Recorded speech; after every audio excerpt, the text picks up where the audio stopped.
Hey, it's a very weird Monday, January 5th. We're all back from the holiday break to the very odd news that no one has learned anything about colonialism, and we're all about to go right back to some of the worst instincts of some very deluded people once upon a time. This is going to be a look at the history of oil and colonialism. It's a little bit of a departure for me, but it's actually something that I've studied. This was my focus as a student.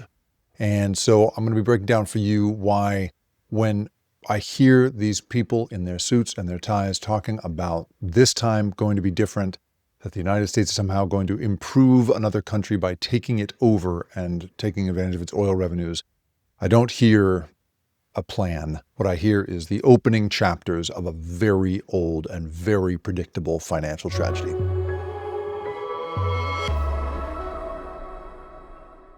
So on Saturday, we all woke up to the news that Nicolas Maduro was rendered here to the United States after the Delta Force soldiers came in, took him and his wife, and brought them first to an aircraft carrier and then on to New York City, where he will be tried under our laws, not his. Now, this is not, of course, a defense of this guy. This guy, by all accounts, was a nightmare. Hugo Chavez, who was elected democratically, had already begun to run the economy in Venezuela into the ground when Maduro came along and became, just as oppressive and vastly more incompetent, and has taken what was a, fairly thriving economy, considering it sits on the largest oil reserves in the world, and drove it into the ground, right? Total infrastructure collapse in this place, such that, as one political scientist writing the New York Times this weekend put it, the government is really only about keeping itself going. It doesn't provide any essential services to anybody else.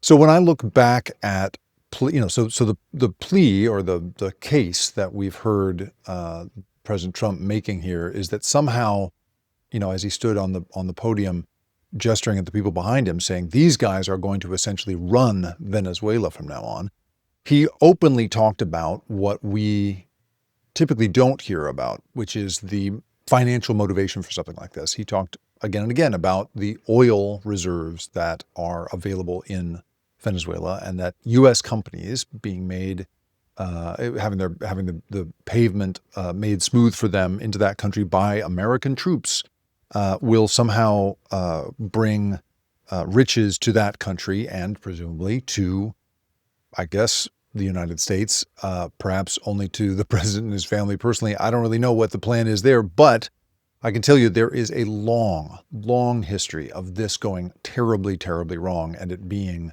in the end, of just a really, really bad idea. You'll remember, of course, this, right? This was the invasion of Iraq. This is a shot from 2003 when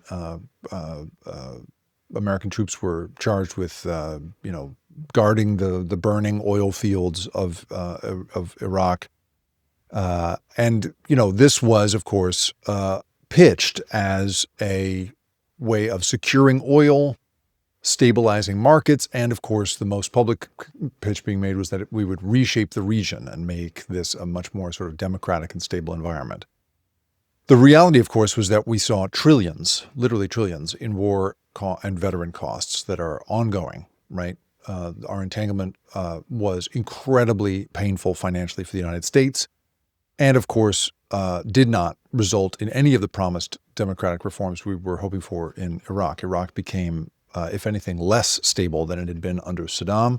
Not defending Saddam, but that was a fairly stable, and it was also the only secular leadership in that region when we decided to take all of that out.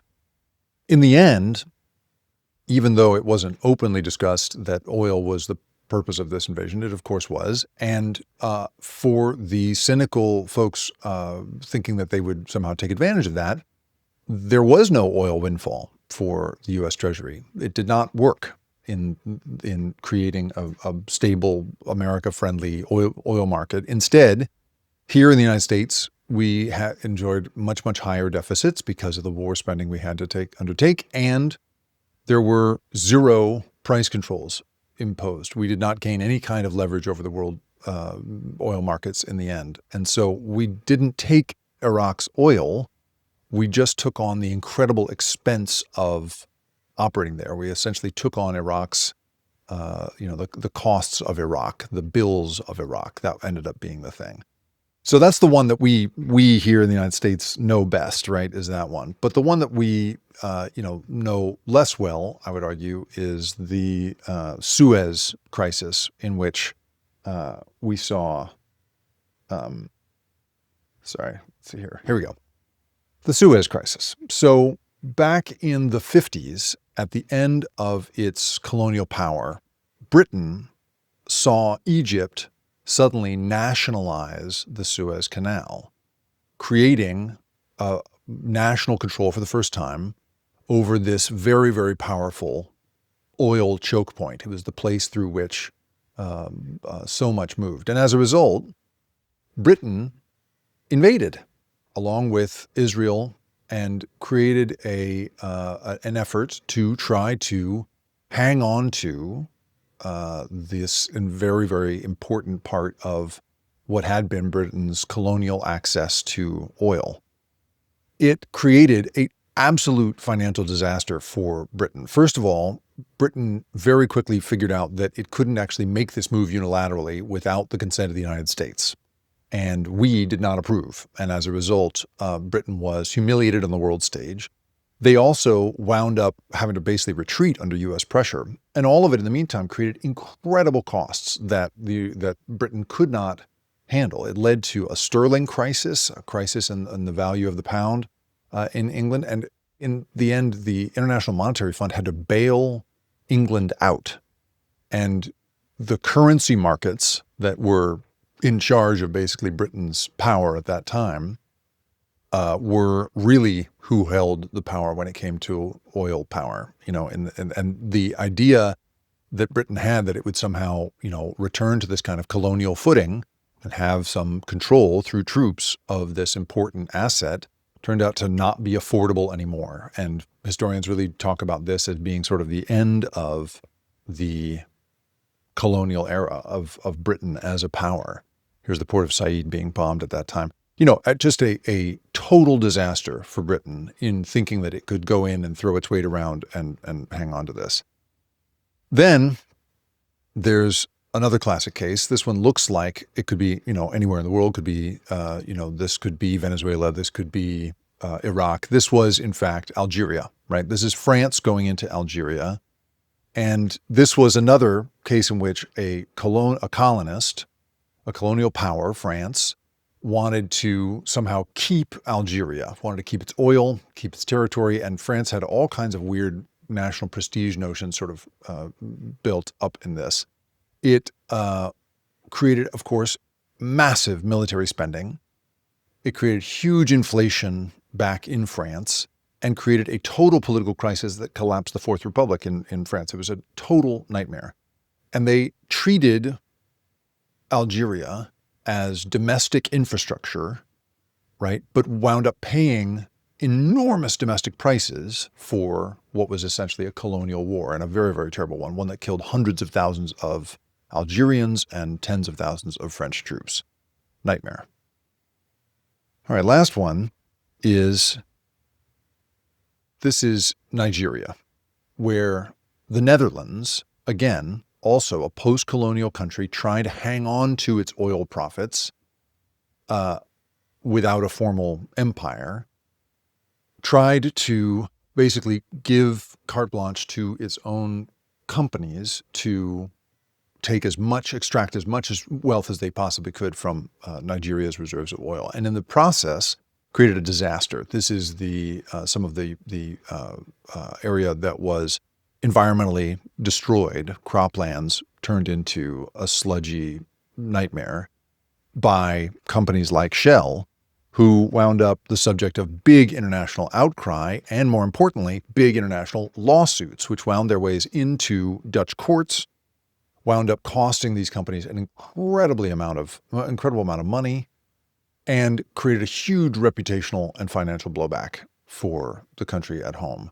And this is, again, the Netherlands not quite invading Nigeria. They gave just sort of carte blanche to their companies to do so. But Nigeria's oil liabilities and the incredible environmental liabilities that these companies created wound up invading the Netherlands and creating this incredible nightmare.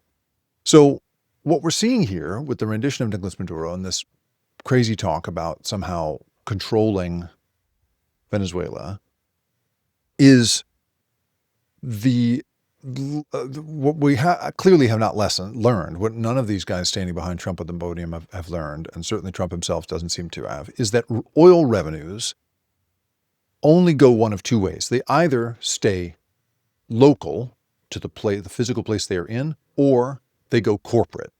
They do not in any way accrue back to the country that facilitates a kind of grab of oil revenues. The costs, however, wind up being national. And the fantasies that people in power have about controlling this resource wind up outpacing economic reality every time. You literally cannot nationalize the upside, and you certainly can't outsource the risks. You wind up just eating the risks, without the chance to chew on them. You choke on that, absolutely. And so again, when I hear this sort of casual talk about the U.S. taking over Venezuela, which is a country with collapsing infrastructure, has been, it's a country that's held under sanctions, has a long history of political corruption, deep political instability. There is no clean mechanism at all for the profits from letting American companies in there and somehow holding that the necessary infrastructure with U.S. troops. There's no clear mechanism for any of that to flow back to U.S. taxpayers, even if we wanted to, right? I mean, this is taking all the morality out of it. This is just talking about the money and the way in which money might flow back to the United States. Every oil empire thinks that this time is going to be different. And in the end, every spreadsheet always collapses under the weight of it. And yet again, we are facing this down without any clear sense that we have learned anything from more than 100 years of absolute debacles when it comes to colonial impulses and oil.